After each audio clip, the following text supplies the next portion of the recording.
Hola muchachos, ¿cómo están? Bueno, primero saludarlos y bueno, mediante este video vamos a ver este último tema correspondiente a la clase de biofísica, lo relacionado al sistema visual.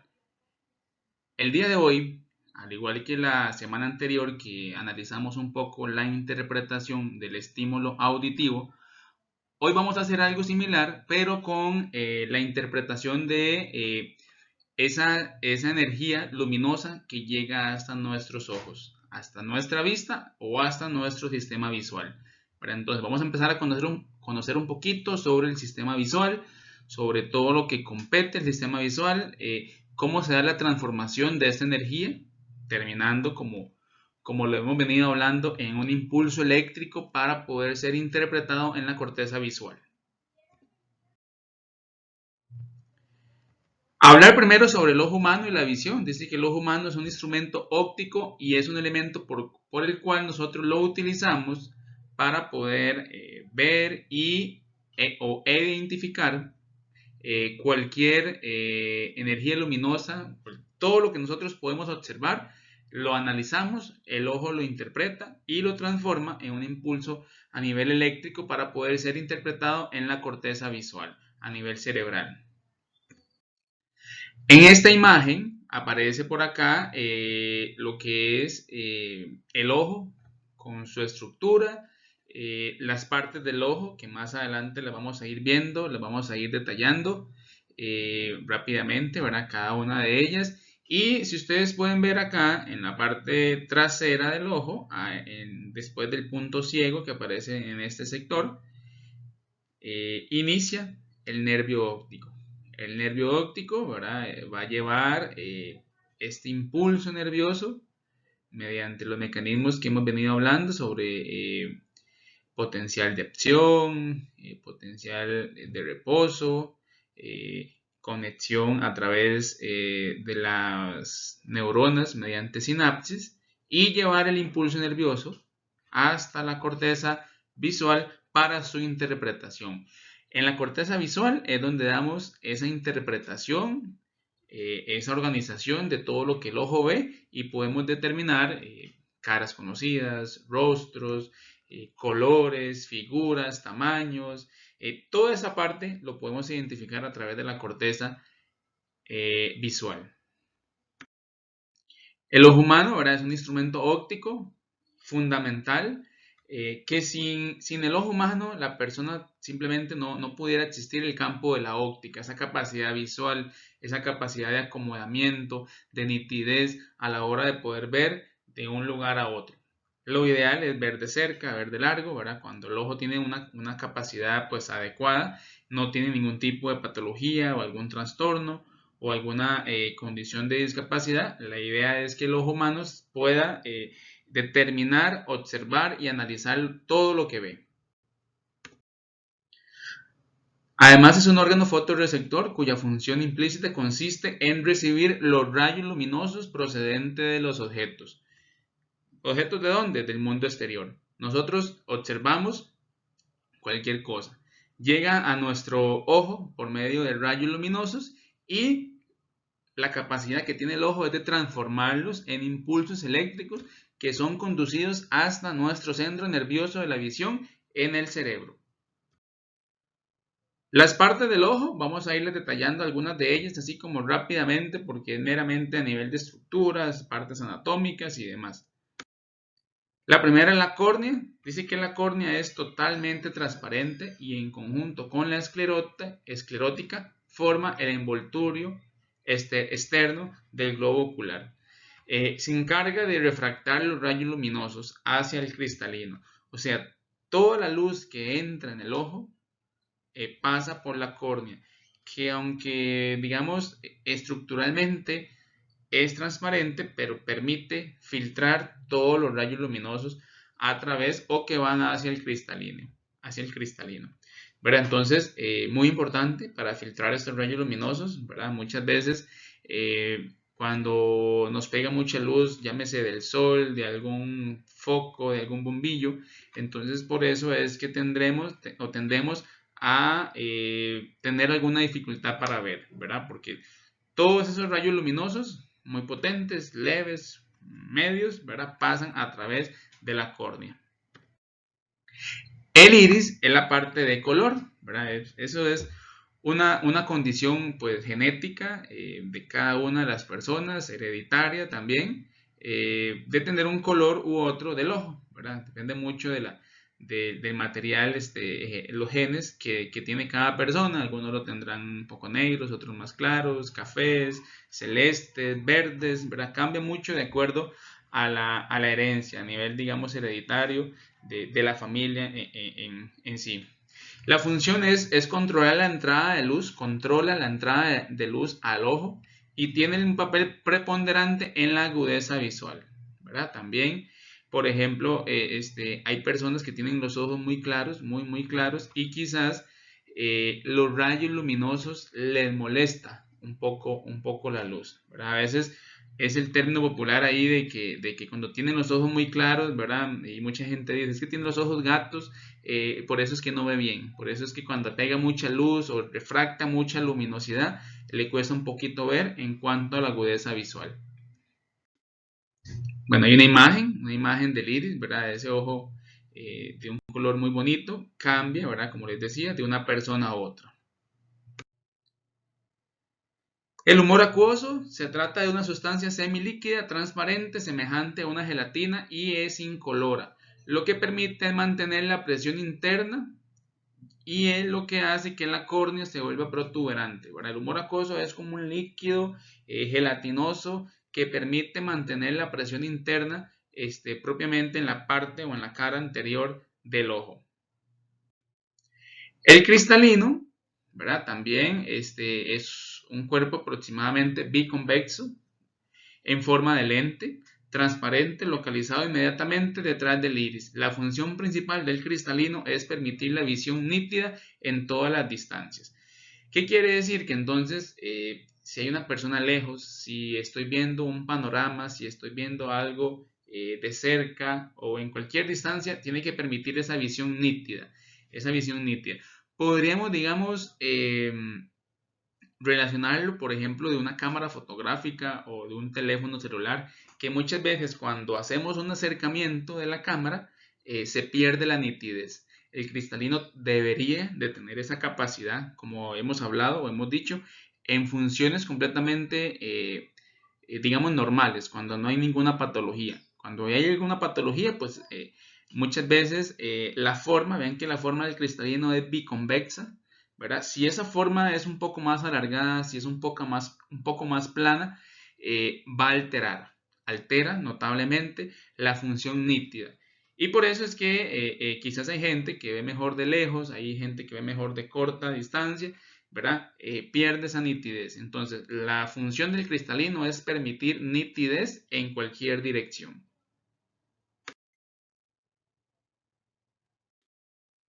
La esclerótida, también conocida como esclera, se trata de una capa externa que envuelve el globo ocular, ¿verdad? Y ahí lo vemos, ¿verdad? La esclerótica, que es como la parte blanca del ojo. Vemos ahí donde está la pupila, que la pupila parece como un hoyo negro, ¿verdad? Y es completamente transparente. El iris, que es la parte de color, y también, bueno, ahí tenemos la córnea que lo señala, pero la esclerótica es esa otra porción blanca que muchas veces cuando hay un sobreesfuerzo o cuando hay hipertensión, ¿verdad? Y tal vez no se controla, no se toma ningún medicamento, tiende a sufrir un derrame de sangre porque presenta vasitos capilares muy pequeños. Entonces muchas veces lo vemos tal vez después de un parto natural, que la persona sufre un sangrado, entonces le queda el ojo quizás rojo, a veces por un traumatismo, un golpe, o también como les decía, por la hipertensión. Es de mucho cuidado, ¿verdad? Hay vasitos capilares muy pequeños en toda esa zona. La retina, la retina está compuesta por muchísimas células sensibles a la luz, llamadas conos y bastones. Son los que permiten la visión a color y la visión en blanco y negro. Y principalmente a nivel nocturno. Entonces más adelante veremos una patología que afecta directamente estas células sensibles a la luz de día y de noche. La retinosis, retinosis pigmentaria, es una condición que va a ir afectando notablemente las capacidades de la retina, donde se encuentran estas células, ¿verdad? Los conos y los bastones. Punto ciego, dice que el ser humano tiene un pequeño punto ciego en el ojo que es localizado en el fondo de la retina y está situado al lado de la fóvea y es el punto que liga la retina del nervio óptico. O sea, es como ese punto de paso entre la retina y ya donde inicia el nervio óptico. Y el nervio óptico, compuesto por muchísimas fibras nerviosas, ¿verdad? Ya estamos hablando de nervios, de forma tubular, con algunas arterias que conducen las imágenes captadas por la retina y la fóvea hacia el área cerebral, ¿verdad? La corteza visual específicamente. En esta imagen vemos a nivel, bueno, vemos toda la parte ósea que le da sostén, le da la protección al ojo y también vemos ahí una estructura muscular compuesta, por ejemplo, por músculo recto lateral, el músculo recto medial, el oblicuo interior, el oblicuo inferior, todo lo que es el músculo oblicuo superior, el inferior, el medial y todos estos. Eso lo que hacen es tener permitir un mecanismo de sostén al todo lo que es el globo ocular, ¿verdad? Esos músculos, en algún momento tal vez a ustedes les ha pasado o han conocido algún caso que, digámoslo así, a uno le brinca el ojo, ¿verdad? Y uno dice, es que me brinca este ojo, me brinca el párpado, lo he usado mucho, tengo la vista cansada y estos músculos, al igual que cualquier otro músculo en el cuerpo, se llega a fatigar. Por eso es que cuando vamos al oftalmólogo o vamos a hacernos algún examen de la vista y le expresamos esto al doctor, nos dice que tenemos fatiga ocular, ¿verdad? Y muchas veces es porque estos músculos están fatigados, están cansados, entonces presentan un agotamiento, llegan a un estado de fatiga y necesitan menos esfuerzo o muchas veces se produce un reacomodo de la visión de acuerdo a lo que estamos haciendo, si estamos leyendo mucho, si estamos usando mucho el teléfono, si hay mucho movimiento, entonces la vista trata de hacer como un reacomodo, una fijación y eso genera fatiga ocular, ¿verdad? Entonces ahí podríamos tomar algunas consideraciones para evitar la fatiga ocular.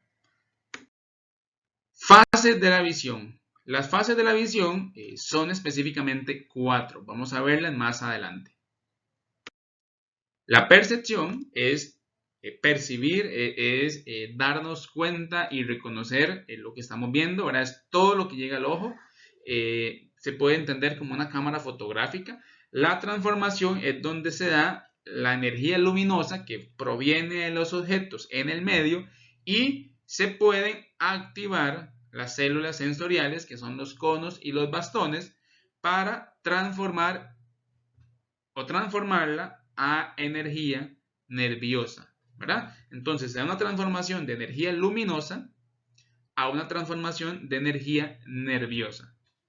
Y ahí en adelante ya lleva o lo llevamos al nervio óptico. La transmisión es llevar, es transmitir, es impulso nervioso desde el nervio óptico hasta la corteza cerebral. Y la interpretación, que ya se da en la corteza cerebral, es reconocer y procesar para darle una interpretación a lo que estamos viendo, a lo que estamos observando. Entonces, vemos una cara conocida, ya sabemos que es fulanito de tal. Quiero tal cosa, entonces lo identifico y lo interpreto y sé que eso me relaciona con lo otro y listo, ¿verdad? Esa es la interpretación del estímulo visual o de esa capacidad, energía luminosa que primero percibo, luego la interpreto y le doy una respuesta a lo que se me está pidiendo. Otras funciones visuales son otras funciones específicas que también tiene la visión. Y por ejemplo vemos la acomodación. Es enfocar. Enfocar ya sea de lejos o de cerca. La visión cromática es la facilidad que tiene el ojo, ¿verdad? Para distinguir diferentes colores. Sabemos que los colores es una capacidad que hemos aprendido a nivel escolar, desde, por ejemplo, reconocer los colores, pero después saber qué es azul, saber qué es rojo, amarillo, verde, negro, blanco, toda esa es la capacidad que tiene la visión, ¿verdad? Desde la visión cromática para poder distinguir cada uno de los colores. Adaptación a la oscuridad es una capacidad gracias a los bastones que podemos ver, digamos, no, obviamente no tan bien como de día, pero sí tenemos la capacidad de poder ver durante la noche. Ver algo, para poder tener esa capacidad de ver bastante. Y la visión binocular es, por ejemplo, yo dirijo mi vista hacia un punto específico, así en línea recta, y también yo puedo percibir qué pasa a mis lados, ¿verdad? ¿Qué pasa en la periférica? ¿Verdad? ¿Qué pasa a los lados? Por eso dice visión binocular. Por ejemplo, cuando usamos unos binoculares y nos colocamos acá los aparatos, ¿verdad? Vemos solamente un punto específico. La visión binocular es, primero, fijar directamente, pero también ver lo que pasa hacia los lados. Y ahora hablaremos ya en la parte final sobre la discapacidad visual. Hay muchas condiciones que generan una discapacidad visual en el ser humano, ¿verdad? Algunas muy conocidas, otras quizás un poco que se asocian más a una condición patológica o alguna condición de discapacidad. Vamos a repasar algunas de ellas para tener algunos ejemplos. Por ejemplo, vamos a empezar con las causas. Las causas pueden ser muy variadas, desde hereditarias, ¿verdad? Que ya se presentan al nacer, que son congénitas, ¿verdad? Que se desarrollan durante alguna etapa del individuo, y algunas otras son adquiridas. Por ejemplo, por una infección a nivel visual, a nivel del ojo, por un accidente, algún golpe, algún traumatismo, algún accidente, la aparición de algún tumor que también daña el nervio óptico, entonces genera problemas en la comunicación, o traumatismos, que es de, pues, caídas, golpes, accidentes, todo esto. Asociadas a otras enfermedades, por ejemplo, la diabetes. La diabetes es una condición que si no se controla, ¿verdad? Si no se ingieren medicamentos, si se cambia un poco la parte de hábitos y la rutina, alimentación, todo esto, podría dañar el nervio óptico en un futuro, ¿verdad? Cuando no se controla y llega a afectar bastante. Hay condiciones que también son progresivas, que van afectando con menor o mayor rapidez hasta poder causar una ceguera total y afectar mucho todas las capacidades del ojo. Patologías oculares, ¿verdad? Ya hay algunas patologías oculares después de ver las causas. Alteraciones en la refracción. Tenemos, por ejemplo, para poder ver correcto es preciso que la imagen se forme en la retina. Cuando eso no sucede, se debe a defectos en la refracción. Y tenemos, por ejemplo, la presbicia, la hipermetropía, la miopía y el astigmatismo, siendo estos dos, la miopía y el astigmatismo, dos condiciones que afectan muchísimo a la población, en menor o en gran medida, ¿verdad?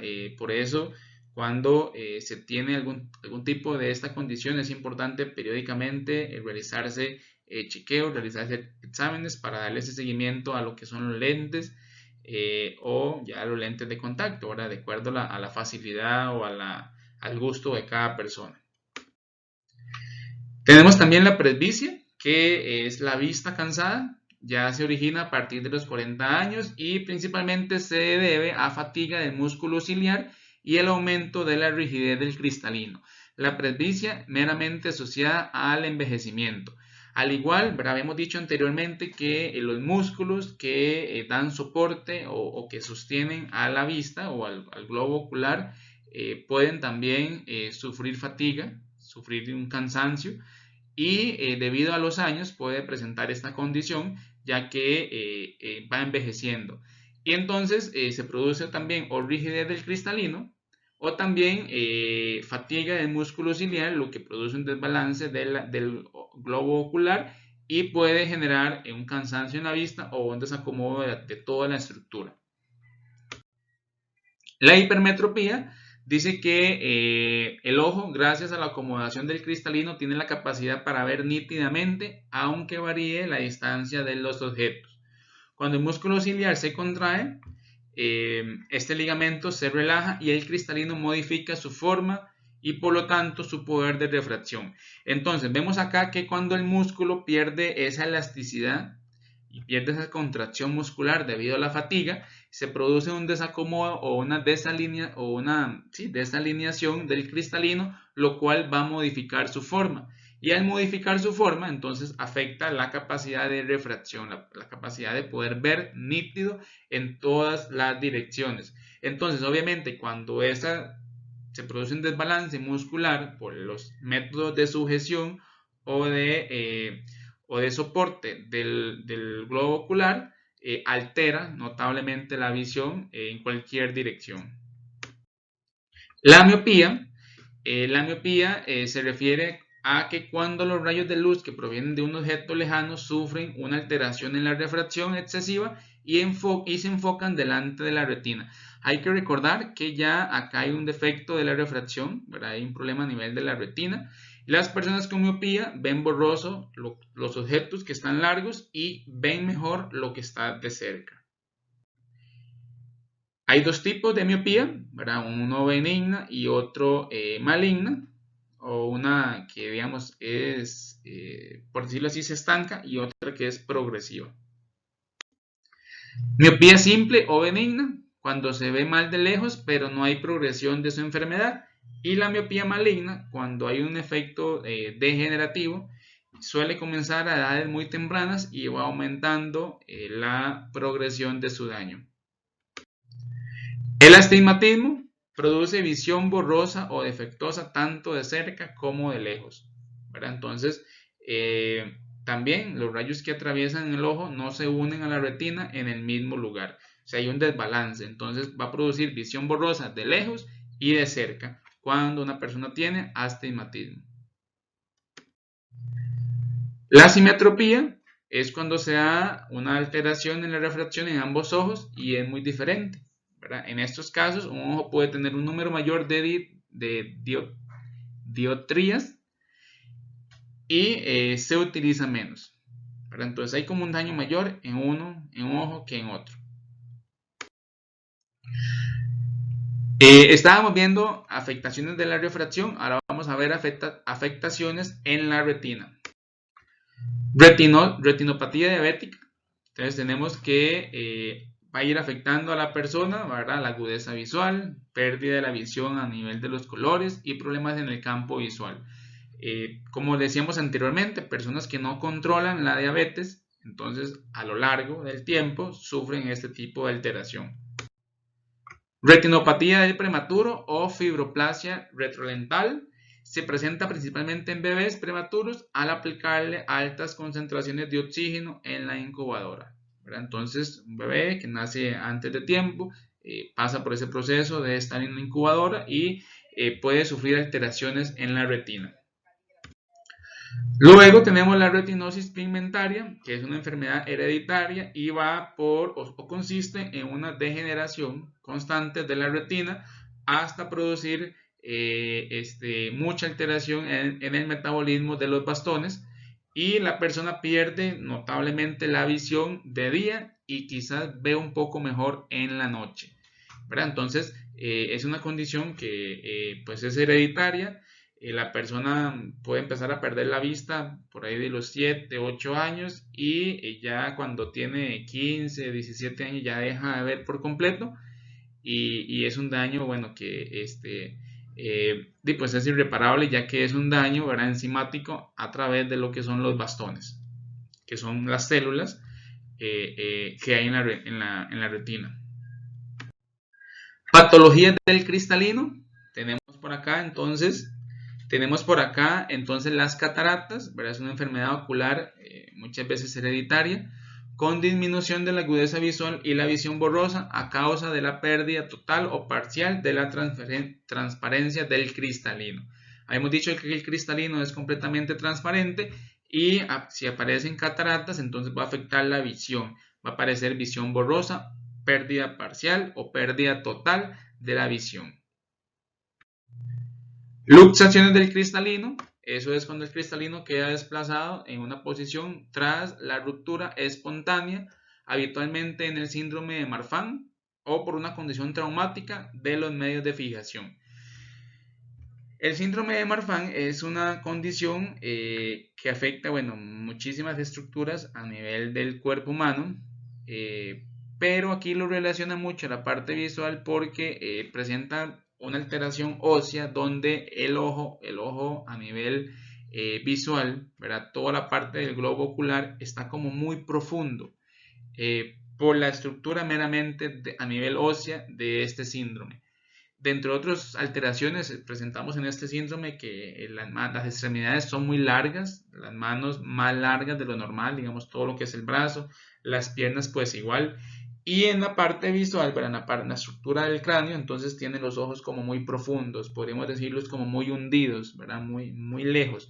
Entonces, puede sufrir un daño en los medios de fijación, que los medios de fijación eran los músculos que aparecían hace un ratito, ¿verdad? Entonces, puede sufrir una luxación del cristalino por un desbalance o un desacomodo debido a esa condición. Alteraciones de la movilidad. Tenemos en lo que son alteraciones de la movilidad, principalmente el estrabismo, ¿verdad? Que es muy conocido y que más adelante lo vamos a poder observar acá. El estrabismo o visquera se refiere a falta de paralelismo entre la dirección de la mirada de ambos ojos. El problema es que se puede producir una ambliopía del ojo desviado. En este caso, principalmente, ¿verdad? Vemos que la persona no puede fijar ambos ojos en una condición, en una línea paralela, ¿verdad? Sino que hay un ojo viendo, por ejemplo, el ojo derecho viendo hacia el lateral y el ojo izquierdo viendo para la parte lineal o la línea media. Están, digamos que, desviados en este caso. Se puede entender como una visquera, ¿verdad? O una condición como estas, como convergente, cuando la desviación es hacia la nariz, o sea, los dos ojos ven hacia la nariz, divergente, cuando la desviación es hacia afuera, ambos ojos viendo hacia afuera, una hipertropía, los ojos van a estar viendo hacia arriba, y una hipotropía, cuando la mirada está viendo hacia abajo. A veces se combinan, ¿verdad? A veces hay un ojo viendo hacia afuera, hay otro viendo hacia arriba, hay otro viendo hacia abajo, hay otro viendo hacia la nariz, ¿verdad? Entonces, de hecho que es un problema bastante serio, ya que es muy difícil enfocar la visión en un punto específico. Y para finalizar tenemos el nistagmus o nistagmo, que se refiere a movimientos repetitivos, rápidos, rítmicos e involuntarios de los ojos, principalmente cuando hay una condición patológica que está afectando a nivel neurológico. Y aquí terminaríamos, muchachos, agradecerles a todos que puedan ver esta clase, ¿verdad? Que puedan ver este video. Cualquier duda que tengan, entonces se comunican conmigo y veamos esta clase para que ustedes la puedan ver, sacar sus conclusiones, sus apuntes y nos estamos comunicando. Muchísimas gracias.